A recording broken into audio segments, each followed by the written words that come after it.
DCB മീഡിയയുടെ പുതിയൊരു വീഡിയോയിലേക്ക് സ്വാഗതം. ഇന്ന് മാർച്ച് 24 ചൊവ്വ. ഇന്നും തുടർന്നു വരുന്ന ദിവസങ്ങളിലും നിങ്ങൾ അറിഞ്ഞിരിക്കേണ്ട പ്രധാനപ്പെട്ട വാർത്താ അപ്ഡേറ്റുകളാണ് ഷെയർ ചെയ്യുന്നത്. ചാനൽ ആദ്യമായി കാണുന്നവർ സബ്സ്ക്രൈബ് ചെയ്യുക. വീഡിയോ ഇഷ്ടമായാൽ ലൈക്ക് ചെയ്യുക. ഫേസ്ബുക്കിൽ കാണുന്നവർ പേജ് ഫോളോ കൂടി ചെയ്യുക.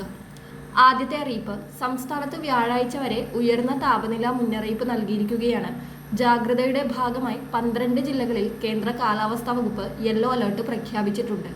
ഈ ദിവസങ്ങളിൽ പാലക്കാട്, കൊല്ലം ജില്ലയിൽ ഉയർന്ന താപനില 38 ഡിഗ്രി സെൽഷ്യസ് വരെയും, പത്തനംതിട്ട, ആലപ്പുഴ, കോട്ടയം, തൃശൂർ, എറണാകുളം ജില്ലകളിൽ 37 ഡിഗ്രി സെൽഷ്യസ് വരെയും രേഖപ്പെടുത്താൻ സാധ്യതയുണ്ട്. തിരുവനന്തപുരം, മലപ്പുറം, കോഴിക്കോട്, കണ്ണൂർ, കാസർഗോഡ് ജില്ലകളിൽ ഉയർന്ന താപനില 36 ഡിഗ്രി സെൽഷ്യസ് വരെയും ഉയരാൻ സാധ്യതയെന്നും കേന്ദ്ര കാലാവസ്ഥാ വകുപ്പ് അറിയിച്ചു. ഉയർന്ന താപനിലയും ഈർപ്പവുമുള്ള വായുവും കാരണം ഈ ജില്ലകളിൽ മലയോര മേഖലകളിലൊഴികെ വ്യാഴാഴ്ച വരെ ചൂടും അസ്വസ്ഥതയുമുള്ള കാലാവസ്ഥയ്ക്കും സാധ്യതയുണ്ട്. അതിനാൽ ജാഗ്രത പാലിക്കണമെന്നും മുന്നറിയിപ്പിൽ പറയുന്നു. അടുത്ത അറിയിപ്പ്, രാജ്യത്ത് വർദ്ധിച്ചു വരുന്ന LPG പ്രതിസന്ധി മറികടക്കാൻ നിർണായകമായ ഒരു നീക്കത്തിന് കേന്ദ്ര സർക്കാർ തയ്യാറെടുക്കുകയാണ്.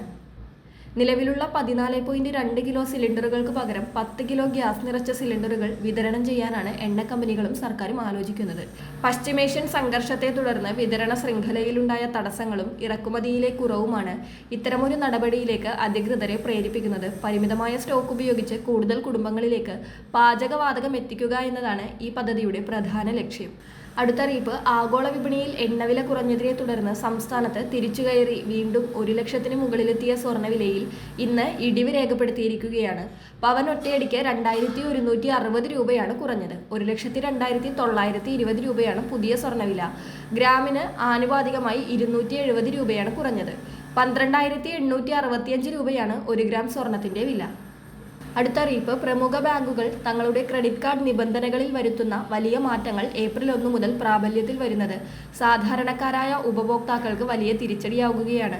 ബാങ്കുകളുടെ പ്രവർത്തന ചിലവ് വർദ്ധിച്ച സാഹചര്യത്തിൽ റിവാർഡ് പോയിന്റുകൾ പകുതിയായി കുറയ്ക്കാനും ഓൺലൈൻ ഷോപ്പിംഗ്, ഇൻഷുറൻസ് പ്രീമിയം, വീട്ടുവാടക എന്നിവയ്ക്കുള്ള ആനുകൂല്യങ്ങൾ നിർത്തലാക്കാനുമാണ് പുതിയ തീരുമാനം.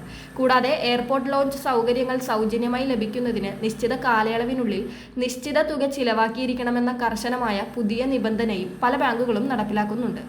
അതിനാൽ ഏപ്രിൽ 1 മുൻപ് തന്നെ കൈവശമുള്ള റിവാർഡ് പോയിന്റ് ഉപയോഗപ്പെടുത്തി നഷ്ടം ഒഴിവാക്കണമെന്നും ബാങ്കുകൾ നൽകുന്ന അറിയിപ്പുകൾ കൃത്യമായി പരിശോധിച്ച് ഓരോ കാർഡിന്റെയും പുതിയ നിബന്ധനകൾ മനസ്സിലാക്കി മാത്രം തുടർന്ന് ഉപയോഗിക്കണമെന്നും ഈ പരിഷ്കാരം ഓർമ്മിപ്പിക്കുകയാണ്. അടുത്ത അറിയിപ്പ്, മാർച്ച് മാസത്തെ പെൻഷൻ ഗഡുവായ 2000 രൂപയുടെ വിതരണം നാളെ മുതൽ ആരംഭിക്കുകയാണ്. ഏകദേശം 63 ലക്ഷത്തോളം ഗുണഭോക്താക്കൾക്ക് ഈ ഘട്ടത്തിൽ പെൻഷൻ തുക ലഭിക്കും. നാളെ മുതൽ മാർച്ച് മാസത്തെ പെൻഷൻ വിതരണം ആരംഭിക്കുമ്പോൾ അക്കൗണ്ടുകളിൽ ലഭിക്കുന്നവർക്ക് നാളെ തന്നെ തുകയെത്തുമെങ്കിലും വീടുകളിലേക്കുള്ള പെൻഷൻ വിതരണം 1-2 ദിവസങ്ങൾക്കുള്ളിലായിരിക്കും സജീവമാവുക. അതോടൊപ്പം പെൻഷനിൽ കേന്ദ്രവിഹിതമുള്ളവർക്ക് ആ തുക കുറഞ്ഞായിരിക്കും അക്കൗണ്ടുകളിൽ എത്തുക. പിന്നീട് കേന്ദ്ര സർക്കാരിന്റെ PFMS സംവിധാനം വഴി ബാങ്ക് അക്കൗണ്ടുകളിലേക്ക് നിശ്ചിത ദിവസങ്ങൾക്കകം ഈ കേന്ദ്രവിഹിത തുകയും എത്തുന്നതാണ്. വളരെ പ്രധാനപ്പെട്ട ഈ വാർത്താ അപ്ഡേറ്റുകൾ മറ്റുള്ളവർക്ക് കൂടി ഷെയർ ചെയ്യുക.